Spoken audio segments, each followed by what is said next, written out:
Okay, I think we can get started. Bottles, are you here? Bottles. Yeah, yeah. Uh, Sure. wait. Then I think you can share your screen or something, and then we can. Yeah, yeah. I will like share some only photos. Mm, oh. I mostly talk. If someone has any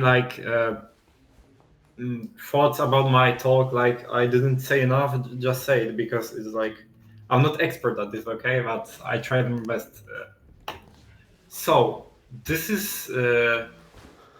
I have the three first sections, and then Alex will do the fourth. So yeah. Mm, Let me just pull here the notes. Uh,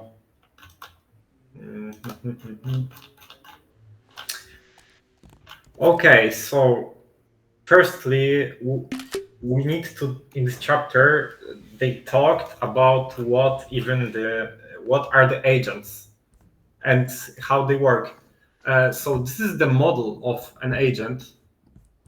As we can see, mm, it consists of sensors, actuators, and actual agent, and it connects with environment.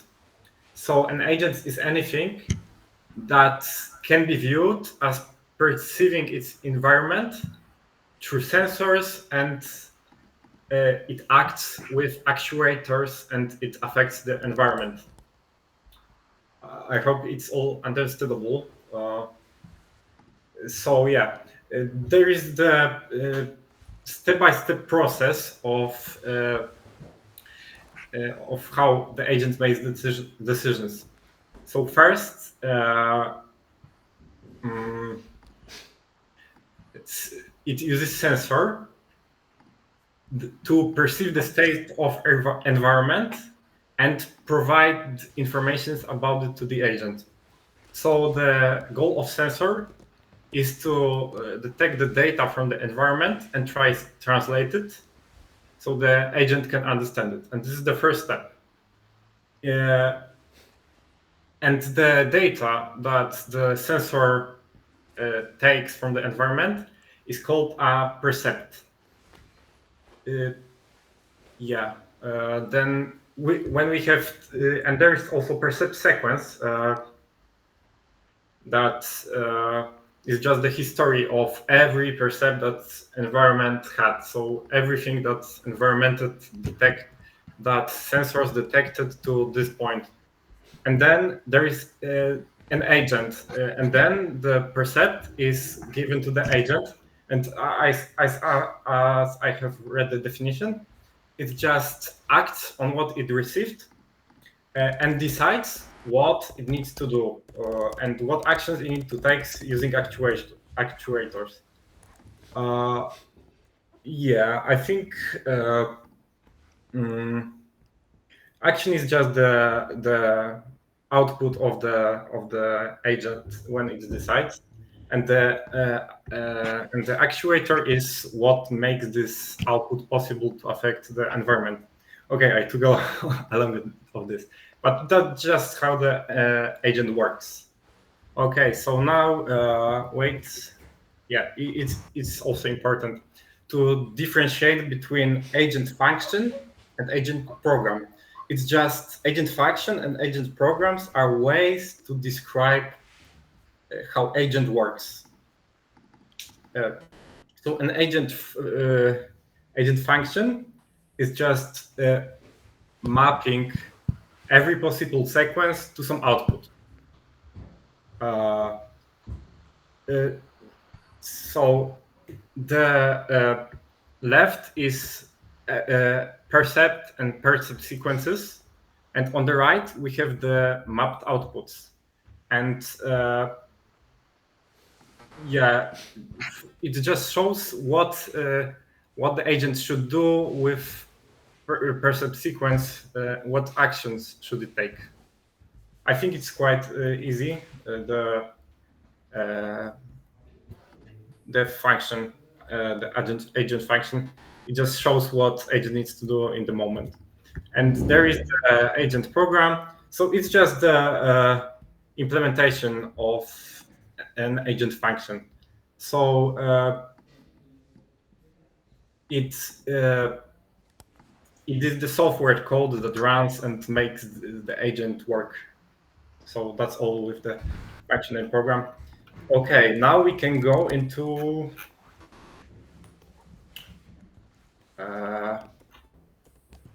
rational agents. The next subsection focuses on it. So definition of rational agent is divided into two parts, I think.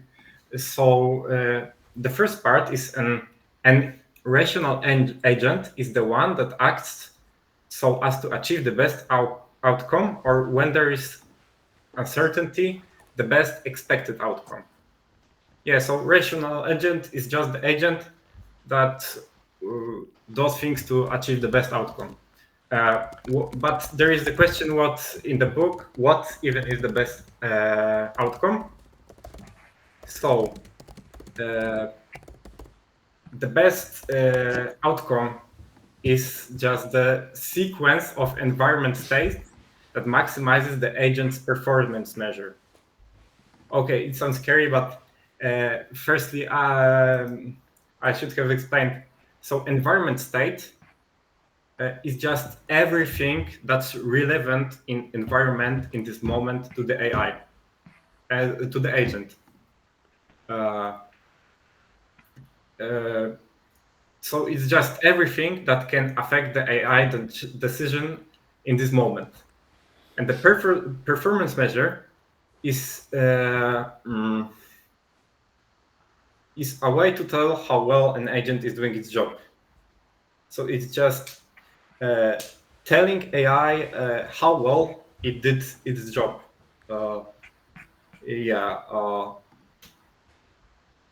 Yeah, and the better the score, the more AI knew they did well. And so the best outcome is just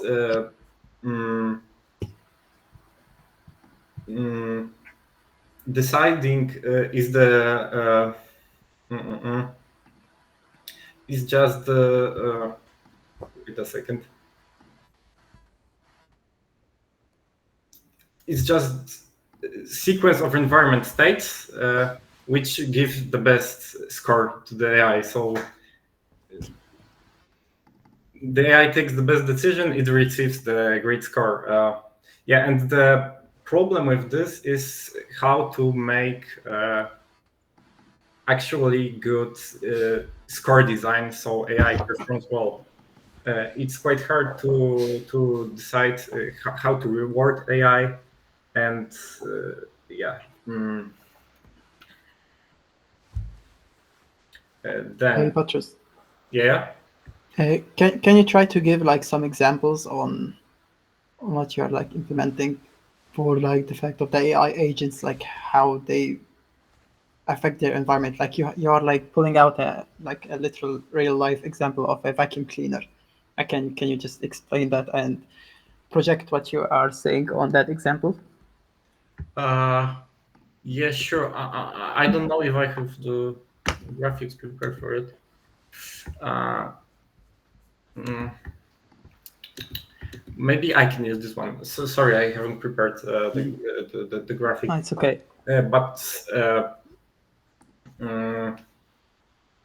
so environment state is everything on this like the picture. It's all that matters to agent. So everything that can affect the agent's action is in this moment is like the environment state. So if you are, let's assume that this is taxi, and everything in the radius of, let's say, 100 meters is included in environment state. The things above the radius wouldn't be relevant to it. Yeah, and in this moment, when the sensor like perceive the environment, it makes the best possible decision or to achieve the highest score it can. So, for example, if the person runs into the road, then when it stops, you're rewarded for taking care of safety. Yeah. And like you're saying, like for instance, the example of the taxi, an environment can basically be anything in the entire world. The No. agent is interacting with. Everything in the entire world that is relevant to the agent, Uh-huh. Yeah, so it could be entire universe, but in most cases, it's just the things that affect the actions of AI. So there is some information out there in the universe that are irrelevant that you cannot consider as the universe that is Yeah. That's the interacting with the concept. agent, or the agent is interacting with. Okay, great. Can you move to like the example of the washing or the vacuum cleaner machine? The vacuum cleaner. Sure, but shit, I should. Sorry, I should have prepared the like the pictures for it. I don't have them now. Shit. Wait, I can send you a photo. Okay, if you can.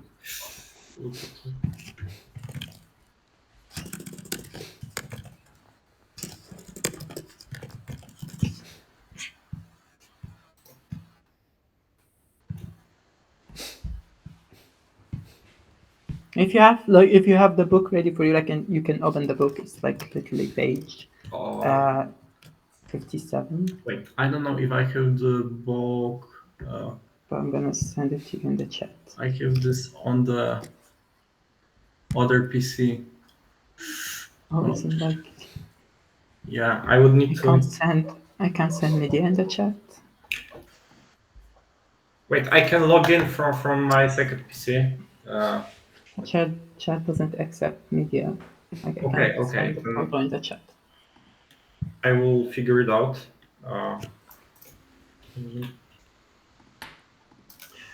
But it's okay. Like you have like a code, like a pseudocode example of the vacuum cleaner, like was written in one of your images that you were presenting earlier.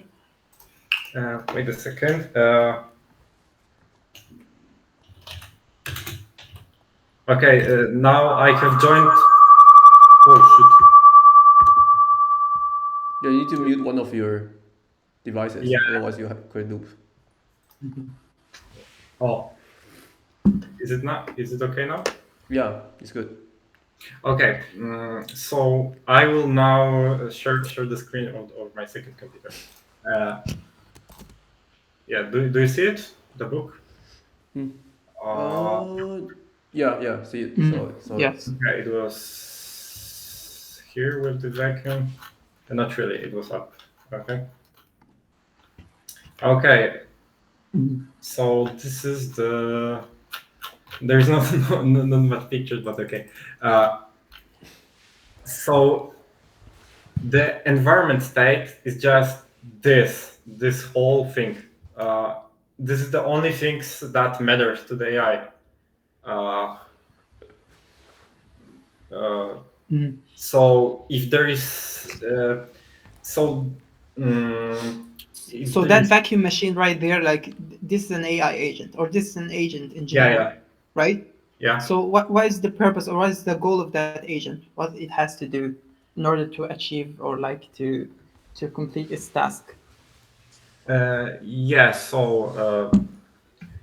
for it to achieve the task, it needs to clean the floor as efficiently as possible and with using the least power it can. So exactly.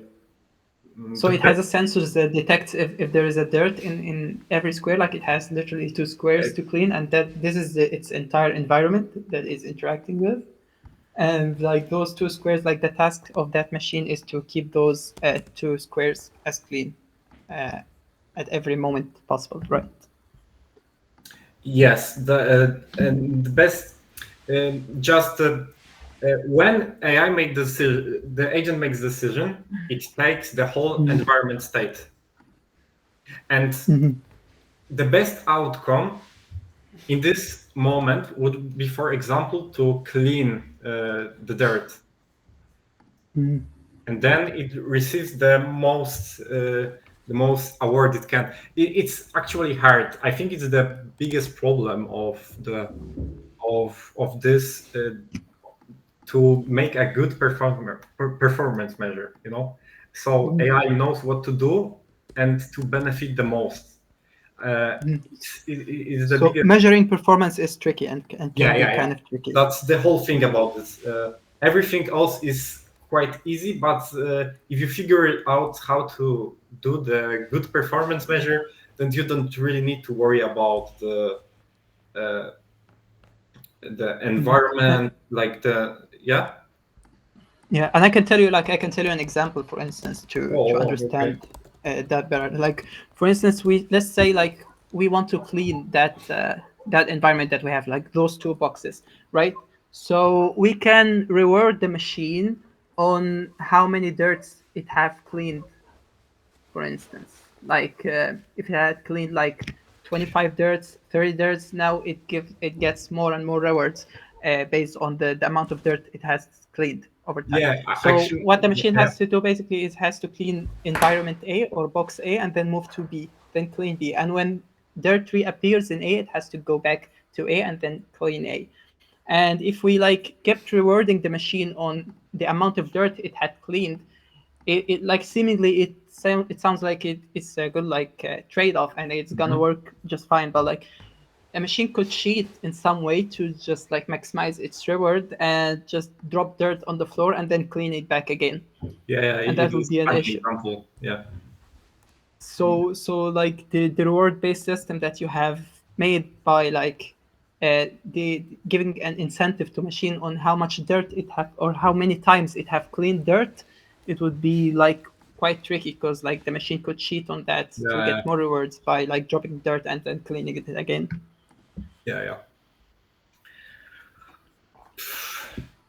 Yeah, so I have kind of wait, I can show you all the notes I have. I think it will be easier for you to understand. I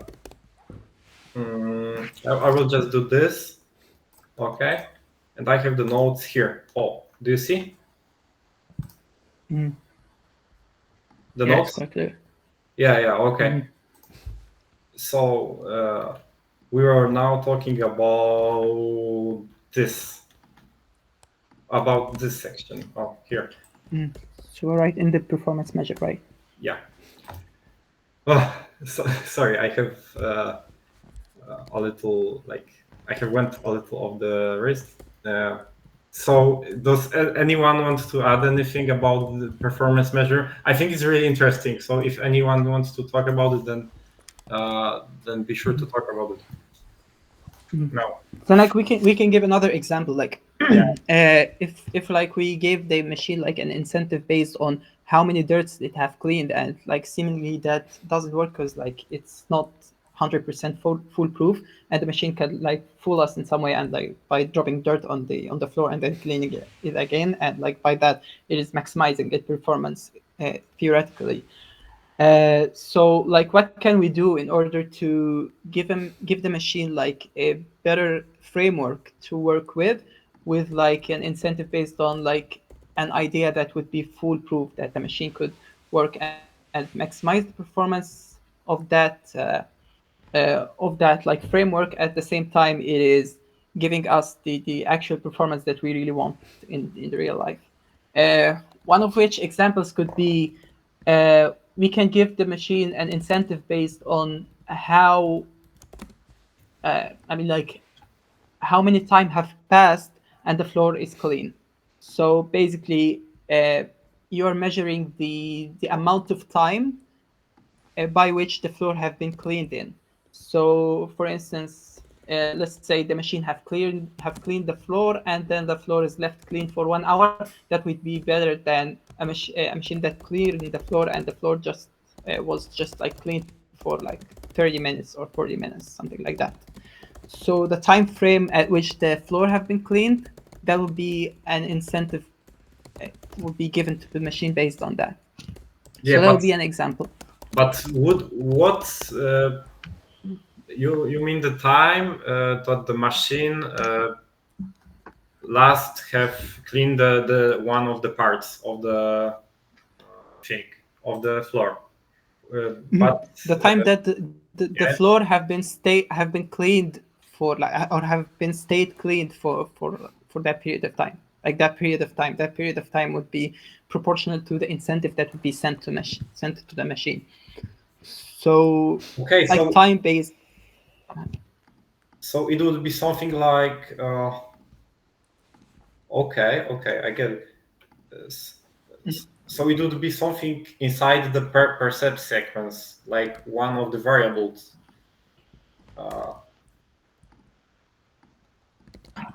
Wait, so basically we should try to track the changes in the environment instead of the behavior of the agent, yeah? I mean, Exactly. yeah, Exactly, and that's the exact point that we were talking about. Like the performance measure has to be based on the environment itself rather than what the machine have done. yes. That's exactly the point. And like this also like this example, however, it tracks the environment state. However, it could be like some sort of a problem in some cases. Like yeah, you definitely want the floor to be clean all the time, but what about like if that floor is like a residential estate and like you cannot have your machine like working 24/7 because like sometimes people like to sleep and like sometimes the noise of the machine is an issue. So in that case you would have to add another measure of performance by which like okay, I want to give an incentive to the machine based on the time for which the floor has stayed clean. And at the same time, I want to give rewards to the machine based on how much noise uh, it has reduced or like how much it haven't given noise while it's working. So now the machine has to somehow compromise between the working time and the time the floor have been stayed clean in.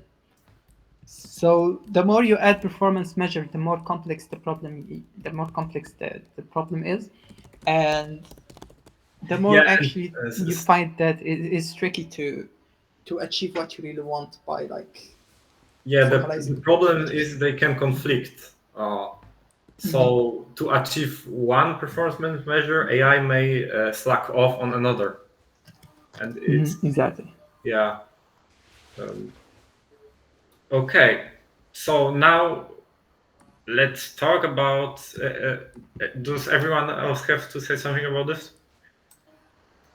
No. Okay. Uh, so now let's talk about the second part of this definition.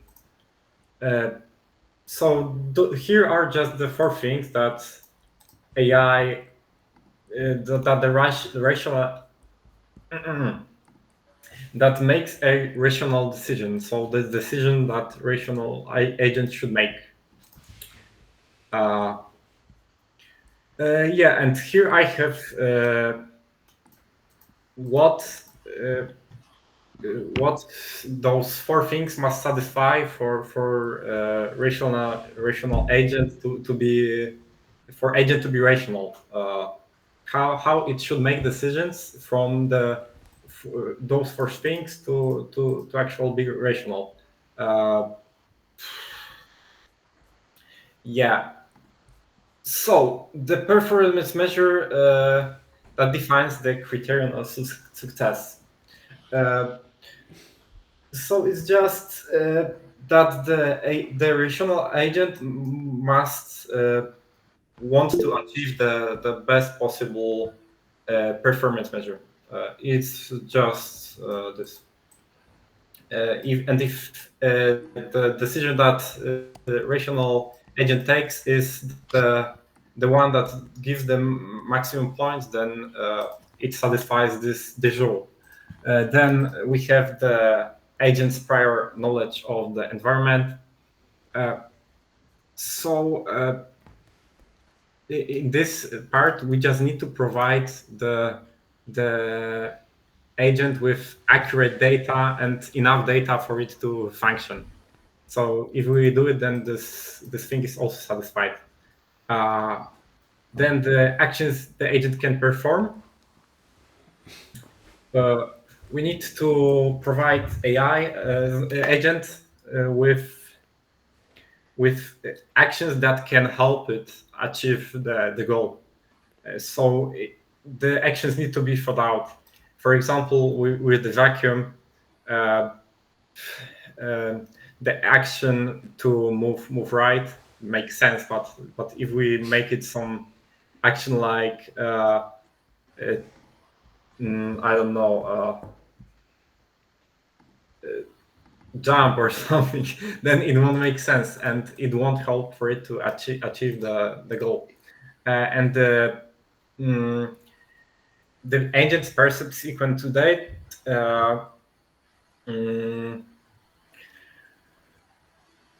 so for AI to achieve its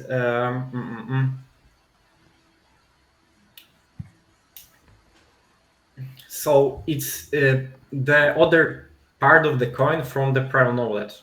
So in the prior knowledge, we provide AI with the knowledge it needs. And this is about the knowledge that AIs get by themselves and that perceives by itself.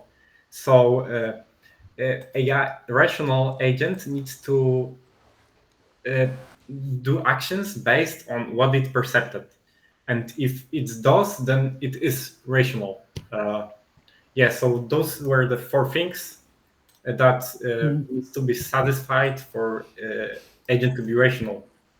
And this is the second part of the like quote that explain it well. I will read it now. I will send the notes later if you want. Anyway, another thing in this sub chapter was that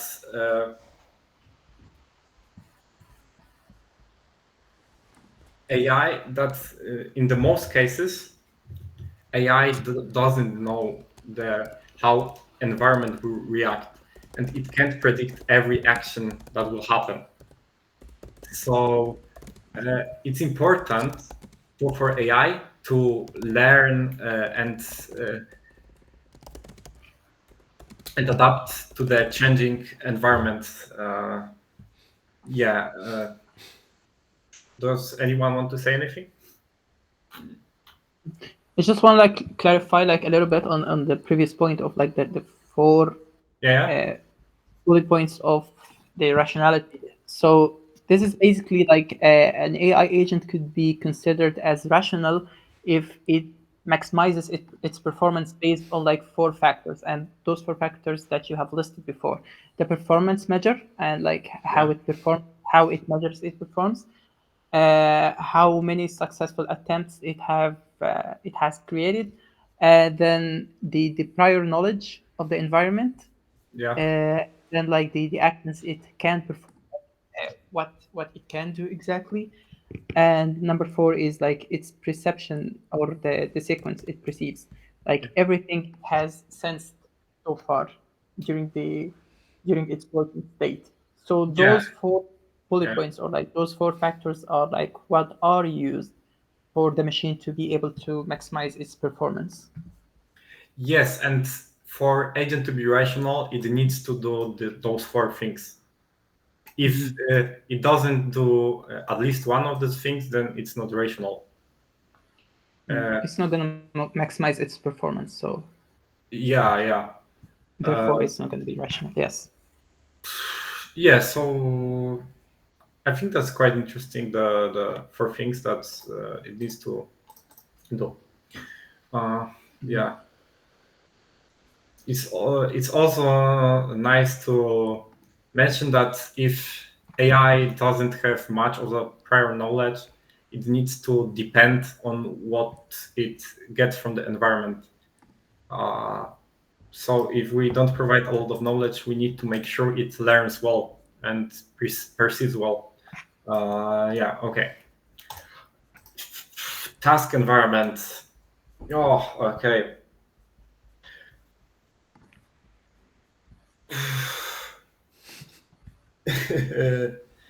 It's something similar to the environment state, but not that similar.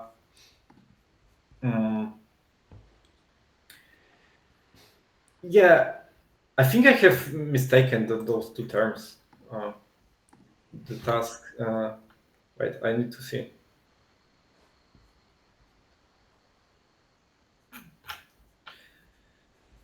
No. Sorry, I got a little submit. So task environment is just the problem that needs to be solved. So if we give, so if we agent has a problem, it's a task environment, and everything that is important for this problem is the task environment. Yeah, and it Like can the vacuum cleaner machine example. Yeah. That is to clean dirt from the environment, which was like the two squares that it was working in. Yes. Yes. So that's the environment, and this is the task. Yeah. So this is the whole problem of the agent. We need to solve using the agent, or agent needs to solve it itself using the sensors. Okay. So okay. Like, what do you think is the sensor in that like vacuum machine example? Like, what is the sensor in that example, and what is the actuator? Sensor in the machine, in the vacuum machine example, it's just checking if the floor is clean or no. Yeah, and it's the sensor. Exactly. And the actuator is like the arm that sucks dirt off the floor. It's the sucking thing. Exactly. But do AI like I don't know if they have sensors to check if the floor is clean. The vacuums, like the real ones. I think real world vacuum machines, like real world automated vacuum machines. Yeah, they just check where they have went. sensors. You know, like the idea of a sensor is like very, very broad. Yeah. And like what I've learned that was like quite unusual. Like I've been like so used to sensors to be like devices that give you information about like nature and stuff. So like if you want to measure temperature, for instance, you get a temperature sensor, also known as a thermometer. If you want to measure pressure, you get a pressure sensor. If you want to, for instance, measure distance, you get like a distance sensor, like an ultrasonic sensor or a tape or whatever. But like a sensor in terms of like software, I've like read on that, like there are things that could be considered as sensors in terms of identifying an AI agent. When you are, for instance, working with an AI agent that, for instance, is like basically a software, like a software that you give a PDF, for instance, and gives you like a summary of that PDF. That software have like what is called a sensor that is like a code that reads your PDF or the file that you give to it. So that also has a sensor. A human could be considered as a machine that do have sensors. Like a sensor for a human is his eyes, his like sensing of touch, like his skin and stuff like that. His actuators would be his arms and his mouth and things that he can do to affect the environment. So like sensors and actuators could be a very, very broad topic and could be extended to pretty much like applications that is beyond the machines and things that we are discussing right now. Yeah, well said. Okay, so now here we have like the four things that the task environment is made up of. So as we have talked about, for agent to even know what happens in the environment and to solve the problem, it needs to have sensors to detect the data, and it needs actuators to make what it's decided to work. So it also helps to solve the problem, but by giving agent tools to make the job. Environment is just the place we have problem in, like the whole area of our problem when we need to, for example, change something or we vacuum clean it, and the performance measure is just what for us counts as a successfully solved problem. Yeah, and here is the example with the taxi. Like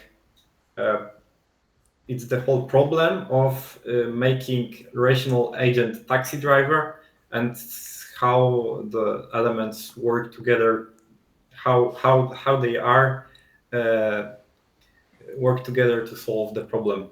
And see, like everything like is quite straightforward. Like you can identify your like environments in a straightforward way. You can identify your actuators and sensors in a straightforward way. But like when it comes to performance measures, it like becomes quite tricky, and you'd have to list a very long list of performance measure. And like anyone that would be omitted of that performance measure would give you like a loophole or like an issues with you. Like you can, for instance, put like performance measure that, of course, you need to drive and arrive safely, but like it should be fast at the same time. You don't want to arrive at like after your meeting have been like have finished or stuff like that. So like the performance measures could be like quite tricky because like you'd have to identify everything that would maximize your performance and give you the performance that you're actually looking for. Yeah. Oh. Okay, so now I don't need this. I will change because in my notes I don't have the picture that I have shown on my second monitor. So sorry, I'm making changes all the time. But okay, so now we have the dimensions of the task environment, so dimensions of the problem, and it just dimensions help us characterize which help us characterize and understand how the problem looks and what difficulties we'll have with the problem to solve it. I will go quick because I have already taken a lot of time. I will just quickly explain what dimensions there are. There is fully observable versus partially observable. So fully observable environments are just the environments that agents can perceive whole in the moment. So all relevant aspects of environment at each moment are perceived by agent. And there is partially observable, so it's just limited, and AI can see the whole. The agent can see the whole environment, and there is also observable, so AI can see an environment at all. There is also another dimension, single agent versus multi-agent. So single agent is just with one agent inside environment, and the multi-agent is with two or more agents. With this, it's quite important to detect what actually counts as agent, as the second agent for us. Yeah, and now we have deterministic versus non-deterministic. So it's just the next state of environment is determined by the current state and agent action. So it's so we will know what will happen in the next step based on how it looks now and what we will do. So like we can see that chess here is deterministic because we will be able to tell what will happen when we make our move.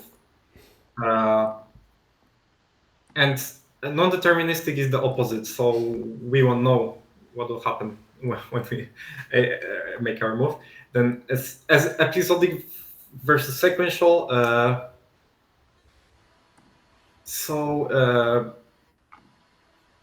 when we make a decision, so episodic is when we make a decision, it won't affect decisions in the future. So it's just one-time decision, and it won't have any effect on the past or the future. So as we can see, when part picking robot is episodic, so when we pick a part, it doesn't affect how the robot will pick another part. Yeah, and sequential is just that one action will affect the further action. So we need some more planning when we have sequential than when we have episodic. Then we have static and dynamic. So static is just that environment doesn't change while we make the decision. So in the chance when we make the decision, okay, that's in poker when we make the decision, the things just don't change. And dynamic is things can change while we make the decision. Then we have discrete and continuous, and it's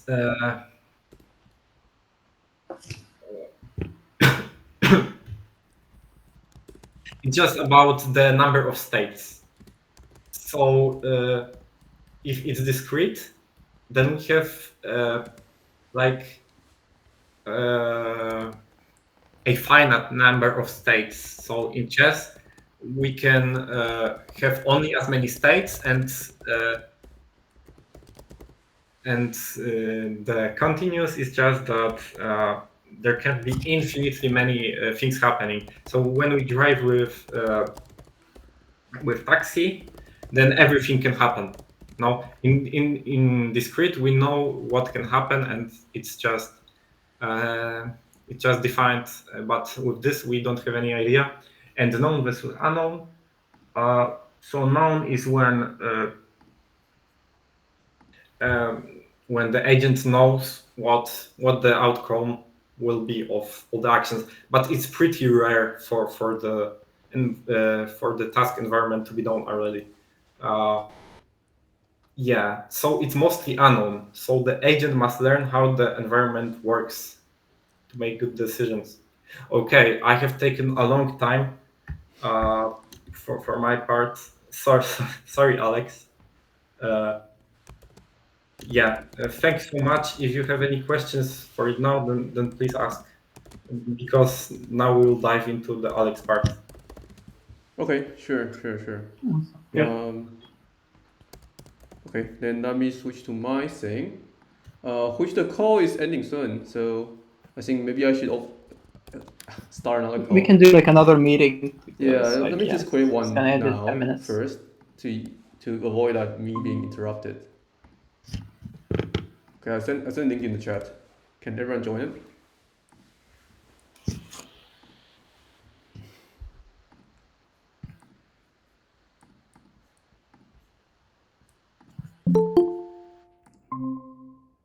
Oh, I didn't open the permission.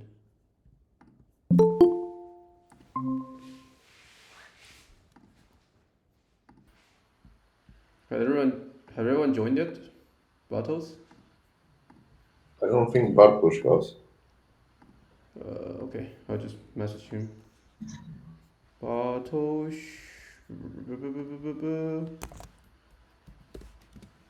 Okay. Okay, then I'll just continue. Which window should I share? I feel I want to share this window. Okay. Hey, Bartosz, you're back. Hey, why close your camera? I want to see you. I have my hair is mess.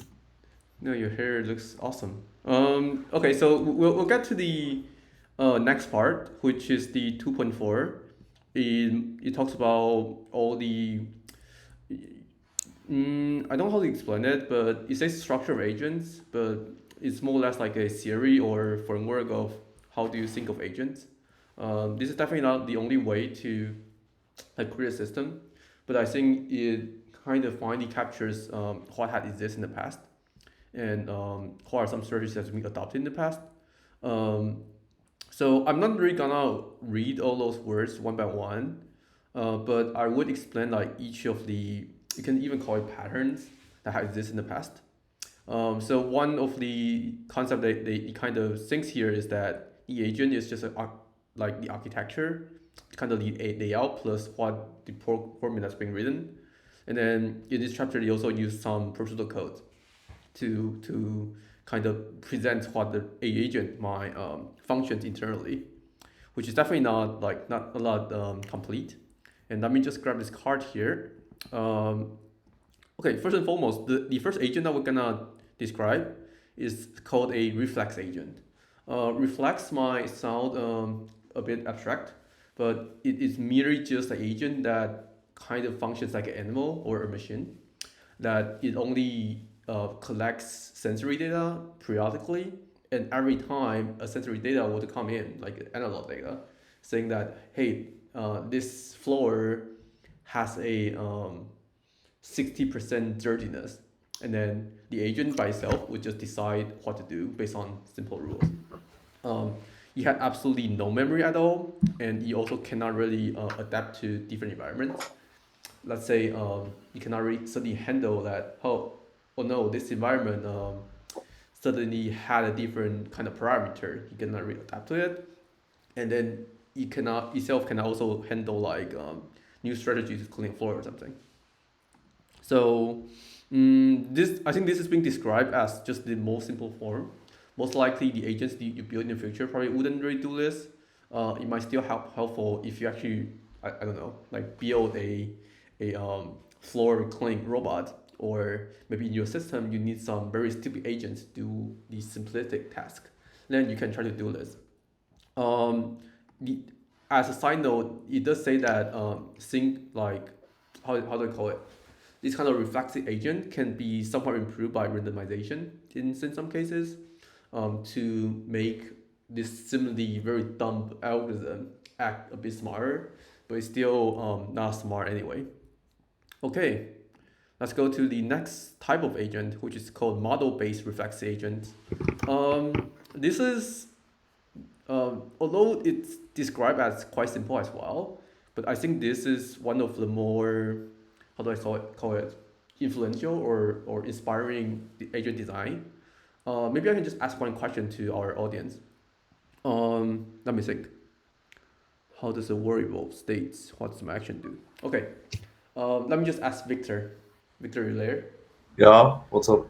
Why do you think that we need to put actions inside model-based reflex agent? Because like the action it decides to take will impact the environment, and it might need to get reevaluated and change the action to it's gonna end up with. Right. Can you think of a case where if I don't put my actions in, you would have a big trouble? Um, hmm. Hmm. Anyway, it's fine. It's fine. I'm just asking this for like insight or something. So the reason, the complete reason for us having to feed those in is because our sensors might be limited. For example, if you are building like a self-driving car, your sensors you might just put a lot of analog sensors in your controller, but sensors are always like kind of limited. You can have a sensor that detects the brightness in the road. You can have some cameras around your truck, but there are always cases where you just have an angle that you cannot observe at all. Therefore, for like this transition model to work, you not only need to feed in physics to it. Let's say your sensor had 2 seconds of not receiving anything at all. You still kind of need to be mindful about the car is still moving forward, and your position had already moved to a different point. So that is regarding this state feedback and how the world evolves part. Regarding actions, like a self-driving agent, it might have like braking or it might accelerate or something. So it needs to be mindful of the fact that if I were to click accelerate, there should be something that happened within those 2 seconds that I lost my attention. So that's why you also need to incorporate your actions in. You cannot completely just depend on the sensors to know what already happened. You need to sort of stimulate the world by yourself. And that's exactly the concept of a treasury model. It is also sometimes called a world model. It is sometimes like being described as just the biggest thing in the world. We can stimulate everything, but in a small scale, it's just suggesting that in order to have an agent being very capable, it needs some way to stimulate the real world environment, so that it can kind of make up with some limitations in the sensors, right? And he also talks about build a system model. I think this is not so important. It's more or less just saying that you need a way to convert analog sensory data to a real meaningful information. Right. Anyone has a problem with this? Okay, good. Next one, Go-based agents. On the high level, Go-based agent is like kind of like a transition between the very low level of agent to like something more complicated. Most likely we're not gonna really use it that much as well, but let me just like use the graph to tell it as well. This is a model-based agent. This is a Go-based agent.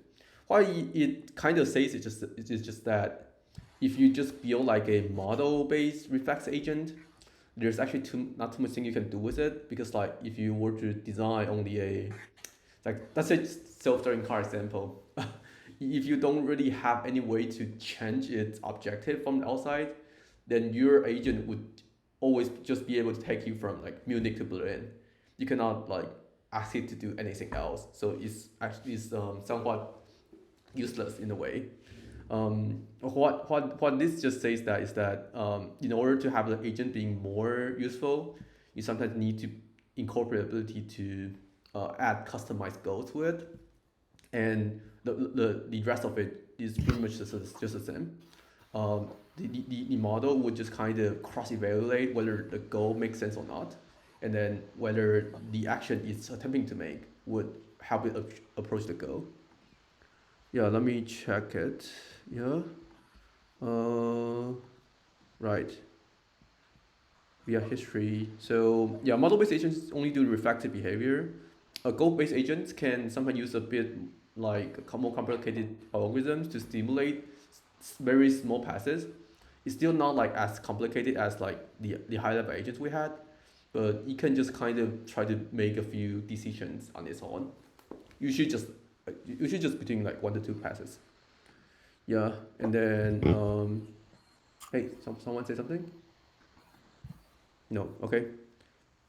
Yeah, so this is just a transition of it. The next one we're gonna talk about is the rational utility-based agent, which is a more complicated thing, but at this point we are kind of already seeing that it becomes somewhat useful. Let me think about the easy way to explain this. Actions tag destination.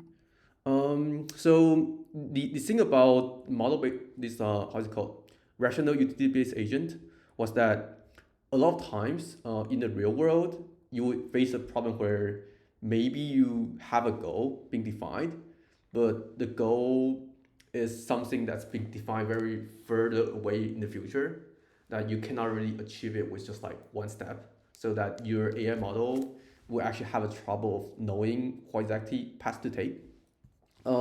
This kind of utility-based agent is trying to incorporate the fact that way that it's trying to also evaluate what's the outcome of each type of action. Let's say we might need like a more complicated example. Let's say if you were to train AI to play Pokemon, your ultimate goal might be to beat like the champion or something, but being a champion is like, it takes like tens of thousands of hours.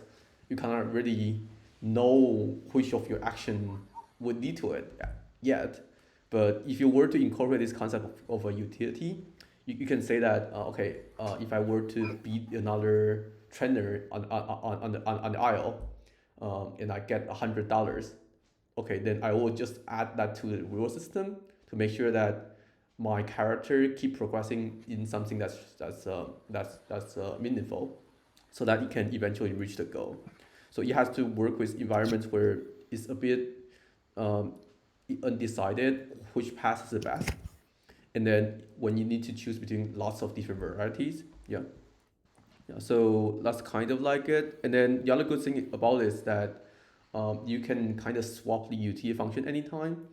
Sort of like you can create like a agent program to play Pokemon, but you can always swap the utility program based on what generation you're playing, because like in different generation there might be different rules. Maybe in some generation, um, money is more valued than Pokemon, but you can always swap the utility function to decide, okay, maybe I now make the goal to be the richest in the world, and then your character just move in a way and being trained different way. Yeah, that is kind of like that. Interestingly, we can see that this transition from goal-based agent to utility-based agents, you can see the goal is being removed. This is because of that goals can kind of be incorporated into utility. You can define your goal as an action that would lead to like plus 100 or 1,000 points or something, so that you can still have the agent be mindful about it. All right, and then the very last important bit is gonna be the thing that's called the learning agent. I don't think this is really a category on its own, because this pattern can actually be mixed into other agent architectures. It's just sort of saying that um, another strategy for you to make very smart agents is to make it be able to learn and improve by itself. And let's look at a picture as well. Yeah, here. This has been increasingly complicated.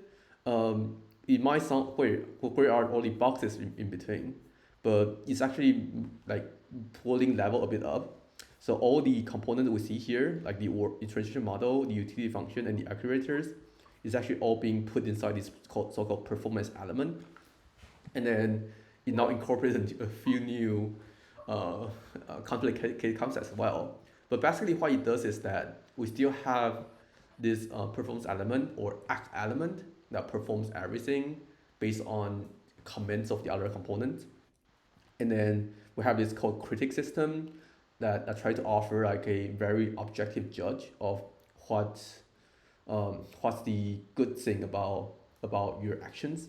And then the empowerment generator is more like a randomized system that try to make sure that occasionally you can do some experiments to randomize the outcomes, so that you can sometimes learn alternative strategies.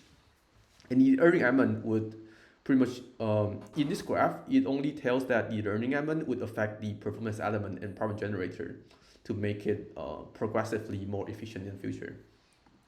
Right. Let me check what else should I describe it about it. Element, power generator. Okay. It might be a bit complicated to just like describe it as this. I actually found it an analogy using AI. That is, you can kind of see the performance element as the player in like a ball game. In like how do I call it? Maybe badminton or something. And then the learning element is the coach and the support system that try to optimize just the performance of the player. And problem generator is just like some random processes that the strategies that the coach decided to pick. And the critic is like the judge.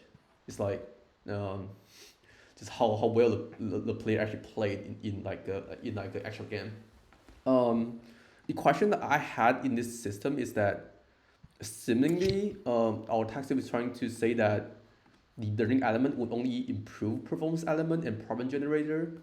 Like the coach can only tell the player to find out optimal strategies on its own, and then it cannot really change like the objective or something. But I've actually asked AI about it.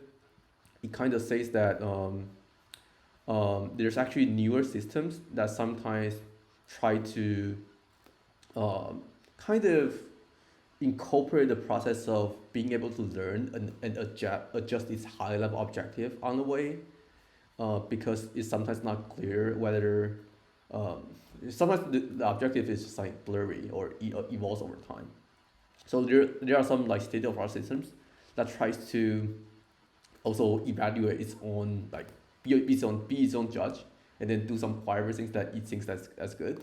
But that's a bit rare, and it's very subtle to build a system like that, because the system can there's like a chance that the system would just keep being its own judge and alter its own like goals or something. Yeah. So most likely you are still gonna build like simple agents that only modify your act or your utility functions, um, like this. Okay. Bottles, do you have problems with this thing? Bottles as well. Are you well? Yeah, you are explaining it well. Okay. Okay. Okay. And the I have, last like thing. I have a question. Like I want to ask you some questions. Like Alex, Yeah. Sure. Go ahead. hear me. Just to make sure that I understand, because like I've kind of been lost a bit. Like, can you show me the picture of the agent itself? You Yeah. want this or Okay. this? So yeah, no, the learning one, the general learning agent, the Okay. last one. Okay, so what I've understood is that like the performance element is like the part that like is responsible for uh, doing or like taking the action on the environment, I guess. Mm-hmm. And then we have the learning element. This is like the part that is responsible for like uh, making like changes or yeah, making changes in the plan of the performance element. Like it decides how performance element should change to perform better for the Yeah. environment. Yeah. And then we have a problem generator is like the thing that gives like or like assigns a goal to the performance element, right? Not really. The problem generator isn't really that important. The thing it does is that it just sometimes randomize the action you would take to make it take less probable passes, so that you can occasionally do small experiments to see if the result is better. Ah, okay. So Yeah. like it's kind of like it gives like some sort of thinking to the agent to think of like what other actions could like do or like how other actions would affect the environment. Let me check if I think I get it exactly correct. Let me check the learning agent. Where is it? Problem generator. Yeah. Mm, yeah. So it really doesn't really do much of thinking. The thinking is still being pretty much done in the performance element. The evaluation, the thinking is still being done over here. The problem generator just sometimes suggested alternative paths for you to experiment in order to get new experiences.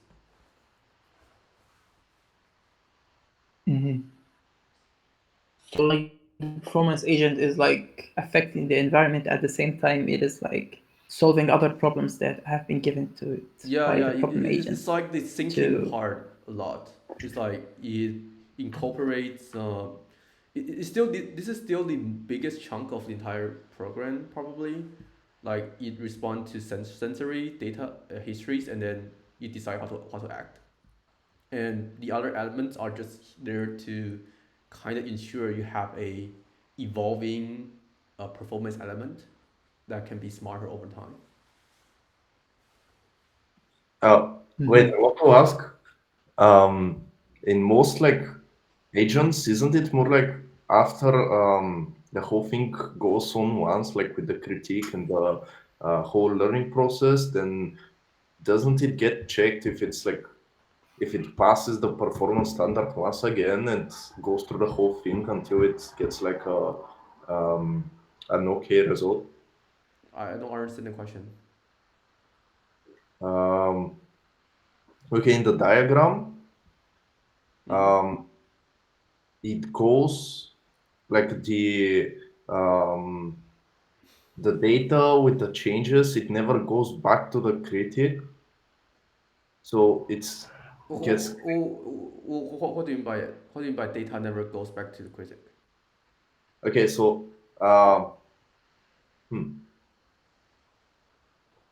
okay, so there is this So the critic doesn't need any data other than the sensors, like apart from the sensors. It just need to observe the environment to be able to judge, as Alex said, like it's the judge. So it judges like the performance based on the environment, and like the only way to perceive the environment is through its sensors.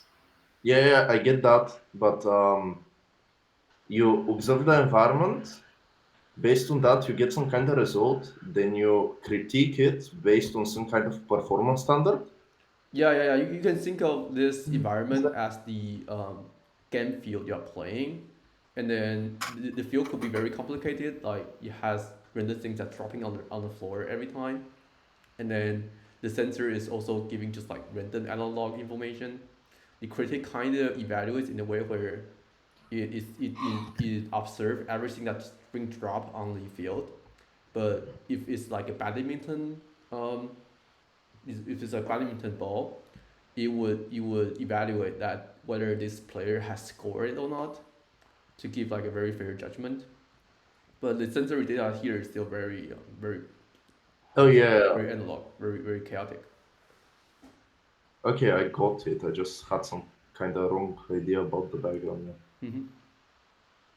Okay. Hosam, do you want to complete your question or you are done? No, I got it. Like it's quite clear now. Okay, sure. And this is I do also have like another problem I kind of had when I reading it, that this how do I say it? Uh, Let me look at this question. Yeah, because like if you were to like build a very complicated agent, let's say playing Pokemon as well, like I'm just kind of curious how is it like for the system to form like sub goals? Let's say in order to be the champion, you need to earn a lot of money. You need to have the best Pokemon. Also, you need to collect lots of like, how's it called? Like act. You need to have your Pokemon learn lots of very strong acts.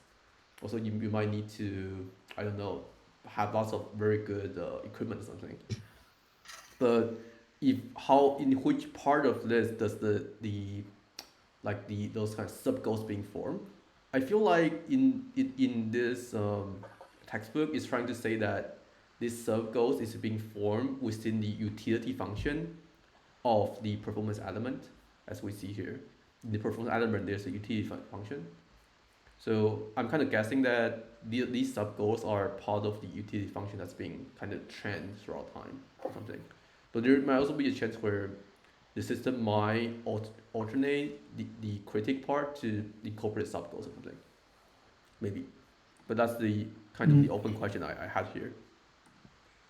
Yeah. I mean, like, I think like you shouldn't think about it as like an agent that would like perform in the best way for the first trial. Like you'd have to play multiple games of Pokemon in order to be a master at Pokemon. So like if that But agent would play a Pokemon for the first time, it wouldn't definitely be performing the best because yeah. like like you definitely have like so many sub goals to begin with. So Right. that agent would like have to learn different types of sub goals in order Yeah. to But I'm more or less be able like to maximize his saying when performance. the agent first get into the Pokemon game, it might sense that okay, there are numbers on my screen, like maybe some number represents the amount of money I had, but there must be like a step in between where it figure out like cash actually um, has value or something. So I'm just thinking of whether that value whether that sub goal of like being rich, is it part of the modification to critic or modification to our performance element? Yeah, I think most likely is. I do think like of the critic, yeah. I mean like the critic is like based on the performance standard, which could be like involving its sub goals somehow. I don't know to be honest, but I mean performance standard should be like a high end information. Would be like for Yeah, instance win the Pokemon game, yeah. like get the most I just think Pokemon. that. I'm not familiar with Pokemon rules to be honest. Right. I think most likely you probably shouldn't really change that too much. Like, because you should always still have it set in stone as beating the champion or as beating the what's it called, beating the members in each city or something. Um, you shouldn't Yeah, really exactly. alternate the goal to become a, let's say suddenly you get one coin, it adds one rewarding point or something, and then you keep the AI just keep mining for more cash, become the richest in the game. Yeah. Anyway, that's kind of it. So those are just a few footnotes about it. It just kind of says that agent we build in past might not necessarily use models or learning, but for the hardest problem we are dealing with right now, you sort of need both a model, both a transition model, and like a learning process, right? And then the last two information points about the AI, which I only summarized with our AIs, is that the concept of knowledge representation of AI, which is actually closely related to what we're learning right now. So the simplest form is just you can just even think it as graph or something. Like the simplest form of like knowledge representation is just like a set of atomic nodes. You might not even connect together or something, but you are just like evaluating between discrete structures or something. So let's say the structure is pretty useful, like a tree for like a tree. You just need to do like a, I don't know, tree traversal to do the task.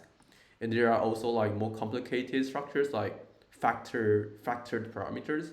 Like let's say in neural networks, we know that we will eventually adjust the um, how do I call it, like the parameters of each neuron, so that it kind of forms like a very complex network with each neuron having different setup.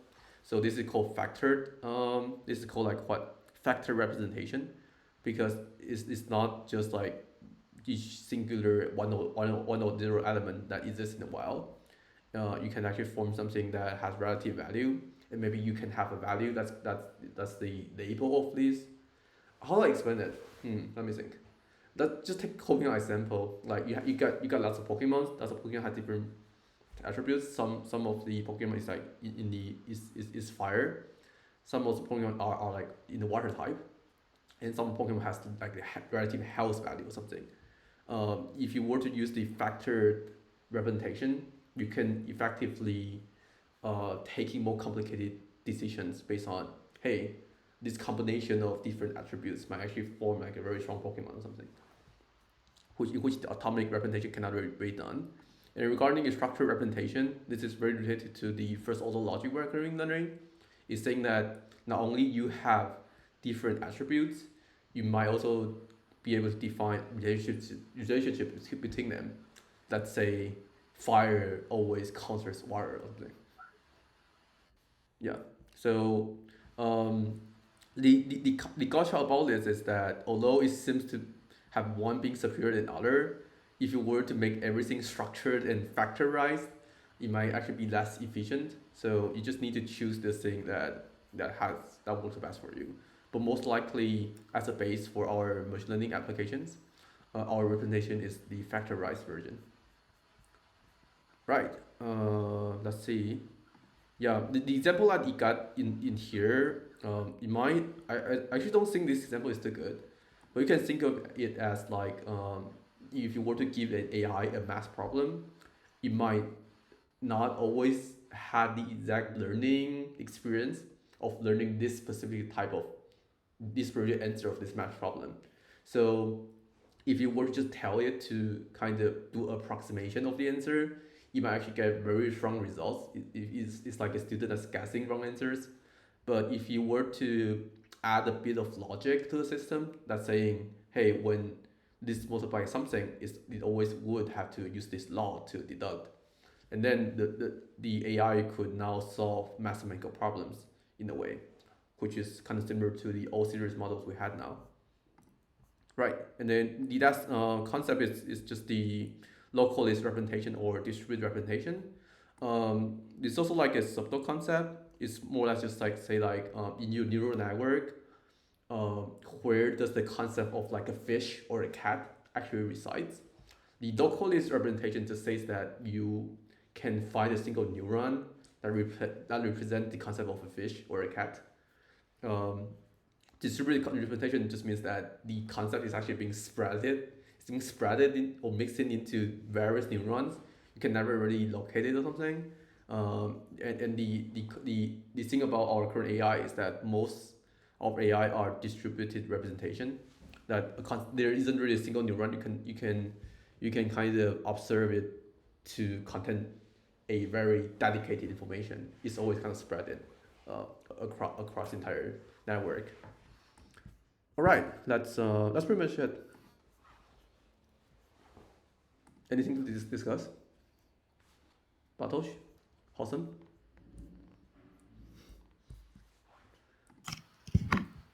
Yeah, I think it was quite clear. and All right, intense at the all same right. time. Okay, then let's just discuss about next week, because I think we did kind of agree to skip the, what is it called, the third chapter, right? Because Third there's chapter. yeah, I think we're gonna skip the third chapter because last time we check it, it has too many algorithms to learn, which it'll be hard for people if they don't have the experience yet. So I don't think we need to do it, and also our classes still correspond to it. Don't you think it's I mean, kind like of, if they're not gonna be taught in the classes, it's like unnecessary to like Victor, study what do you them. want to say? don't you think it's kind of important? But I think that it's kind of like a thing that's like, let me think. I mean, personally, I can understand what he's talking about. And there's definitely like knowledge I haven't learned before. But I think it has to depend on the group we are currently having now. But like, are they gonna be taught in the classes? That's the point. I don't think our so. data structure classes is probably gonna teach half of it, but there are still half of it that is not gonna be taught. I mean, we will go to this chapter like at least in 3 weeks, because this week we'll have ethics, and like in 2 weeks we will have agents that we did today, Okay. and we are like ahead, a lot of ahead of the program. So I don't think she will cover it like now. I think we have time for this. Okay. Mhm. Yeah. The other thing I'm I thinking think about we're is, quite ahead. Yes. yeah, we're quite ahead. Yeah, and the teacher is probably not gonna teach about like from 1 to 17 chapter. I feel like the teacher just like doesn't really teach fast enough. Let me think. I think we also have to consider like what people we have now, because Sherman just texted me that he's not really interested in joining anymore. He want to learn something else. So if we were to keep reading a book, it will be, I think, 4 of us plus Vivian, possibly. Maybe let me think. Victor, you are confident that you can understand the concept in this chapter, right? Yeah. You're confident. And how about Hossam and Bartosz? I I didn't think I'm look. confident to be able to understand that. How about Bartosz? Yeah, I don't know yet. I didn't look into the. I mean, I will need to look. How But the thing is, Yeah. the thing is, like this chapter, like I believe it cannot be like taught in one like discussion. Like we have Yeah, done this with chapter is pretty past two hard. This chapter is chapters. pretty hard. This chapter Definitely. is like, it's like the advanced content after you study DSA. Yeah, Yeah. probably yeah. Yeah. So they have to be compartmentalized at least. Yeah, so I will distributed on be multiple like, I will be sessions. worried that we spend too much time on this chapter. But let me think. But does the next chapter I also mean, like it depend has to on? fall back to is it going to be taught or not? Like, or like, if like part of it's going to be taught, like it would be useful to discuss it in one of our sessions. At least like that part. Constraint satisfying problems. Oh no. Oh no, I feel like there's no easy chapters after this.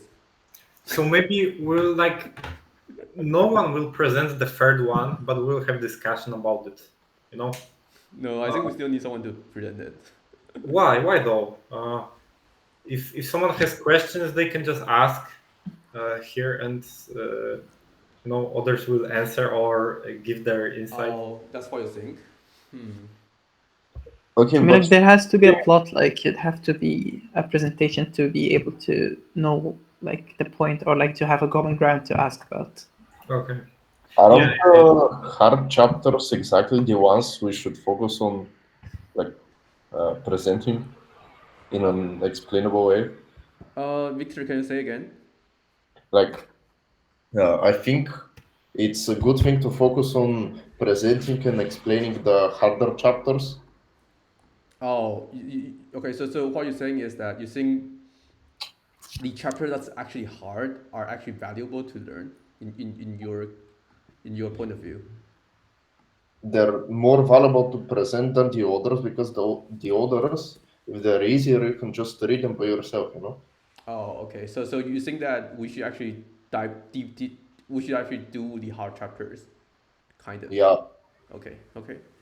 Then I guess we have a consensus. I think then we'll do this hard chapter. Because now that I look at the other chapters, I feel like it's very hard to avoid it. Like you can see, search chapter is searching, but 4, 5, 6 is also really searching. Yeah, but will we be able to read it in a week, everyone? I don't think so. Yeah, I don't think so too. Yeah. Mhm. Maybe you can divide it Definitely, like it's into half or something. Yeah, that's a good idea. like man, like there are already like 47 pages. Yeah. I like 47 pages were filled with knowledge Let and me think. examples. 3.1, It have to. 3.2, 3.3, 3.5. I think we can do 1 to 4. 1 to 4 or something. What do you think? Because 1 to 4 is like 20 pages. Problem solving agents, example problems, search algorithms, uninformed search strategies. I mean, like I think like the 3.1 is like quite theoretical. It doesn't have like too much knowledge to understand or comprehend. But But if it's theoretical, doesn't it make it hard? Because if it's theoretical, I sometimes need to read off like materials to make sure that I grasp it well.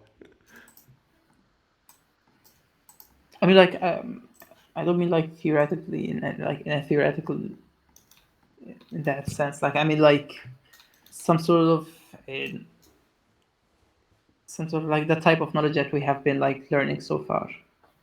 Oh, okay. So your suggestion is what?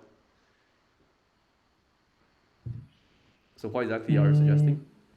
Now, yeah, I'm just like implying that like the difficult part in this chapter would be like from 3.2 to 3 point like to the end of the chapter. So Okay.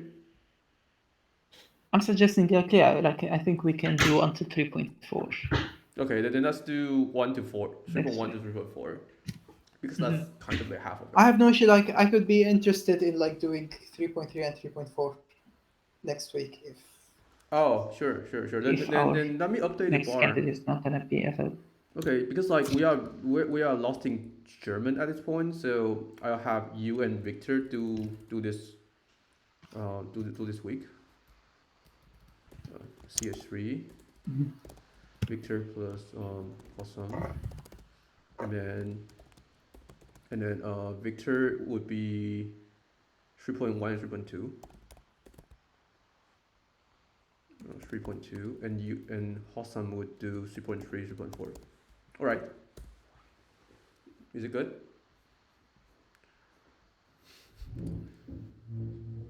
Is it good? So search algorithm, I believe like search algorithms are gonna be quite easy to understand, but like uninformed search strategies, I don't know, man. I'm I've not never heard of sure. something like this. I mean, it's already talking about Dice and a few other things. Is it? Oh, it's not. It's not. Dice is in 3.5 or A star. Okay. And the mine? I don't know. Yeah, but I'm gonna study like and see how it goes. Like if Yeah. I I think it's found out fine. that it It's was fine. It's like not like not much. extremely hard, then I Yeah. would do 3.3. Yeah. Okay. Then anything else to discuss?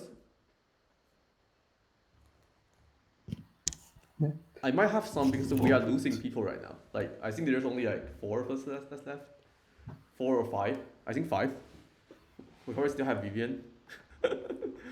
Are you sure you worried about this fact or something? I think one person was here today, but they ran away when I was presenting. No, maybe they were. Yeah, someone with some kind of notebook name or something. Oh, I saw it was wholesome thing. Is not? Is it I don't know. It was Vincent? something, or someone takes my notes or something like that. Okay. Do you think we need Yeah, to yeah. like find new people to join or something? Um, It depends. We can't really force anyone to join. You know. Yeah. Hmm. I mean, maybe we should like ask around in the university. I mean, yeah. I can. Then in that case, I can just like share links or something. Yeah. Yeah, but I think the fact that people need to prepare just scares them. You know.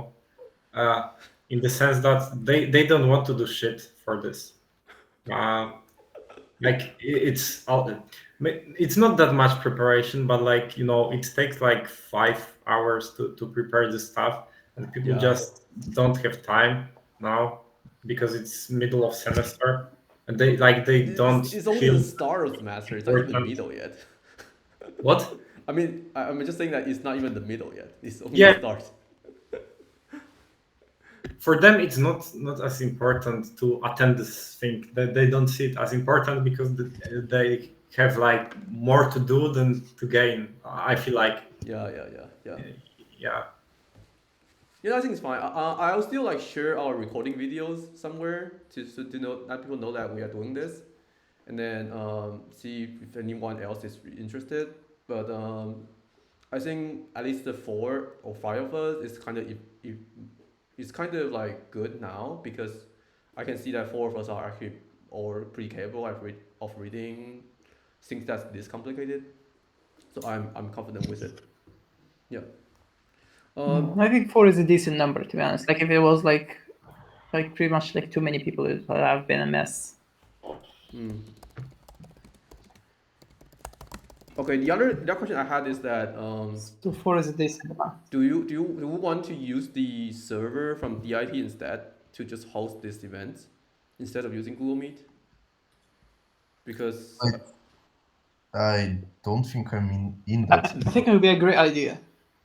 okay, because there's actually like a DIT server or community that if you have like a school email, you can create clubs inside it and we can just join. And there's actually like an AI server already, and I think I think I'll just ask for admin privileges from the admin, and then we can just use that instead, so that I don't have to open the meeting every time. Okay, I mean that would be better, yeah. I think that would be a great idea. And like we can share resources at the same time. Sure. Then I'll send you all. I'll send you a link about the server, and then I think you can all just use university email. It's like a process to verify your university email or something, but it's quite easy. So I think we'll try to use that instead from the next time.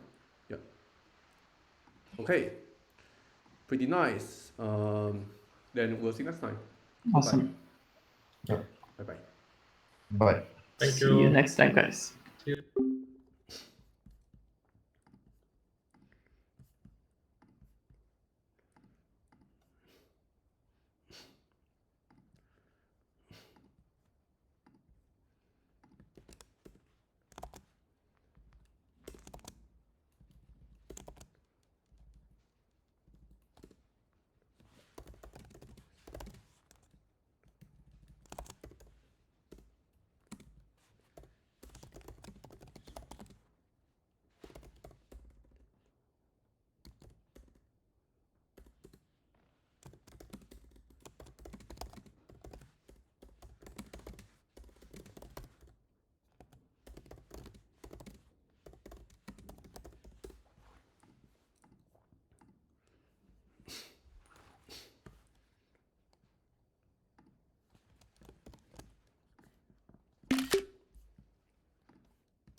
Should I call her or something?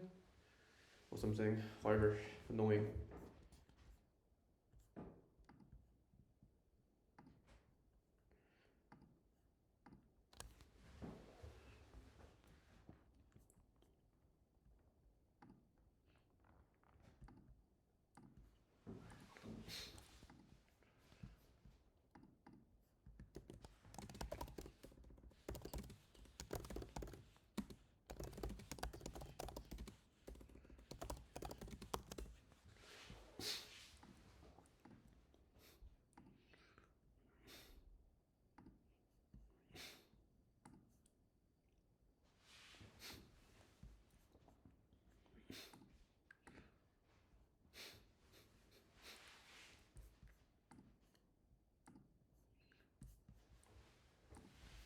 你写字写的就是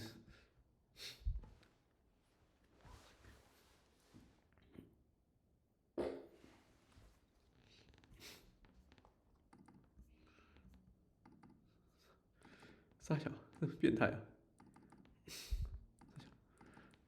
傻小，搞不懂。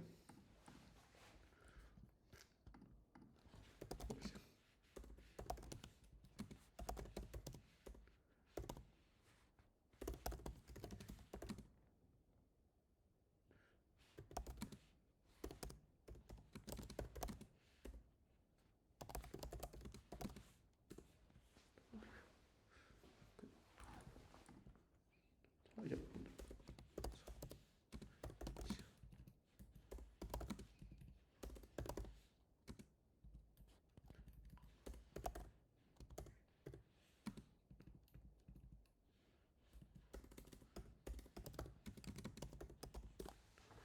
查一下没有很懂。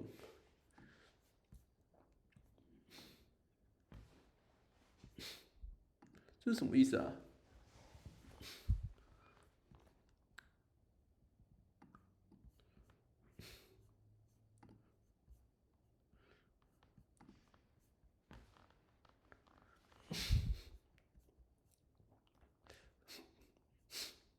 哈，傻小。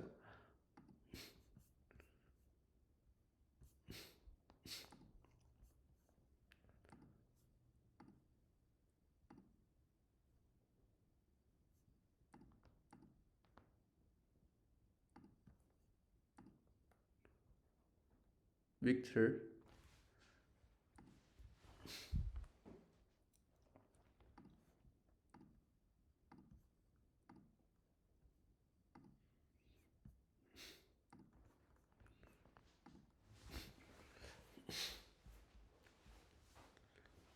I mean 还好吧，还好，我就没有懂啊。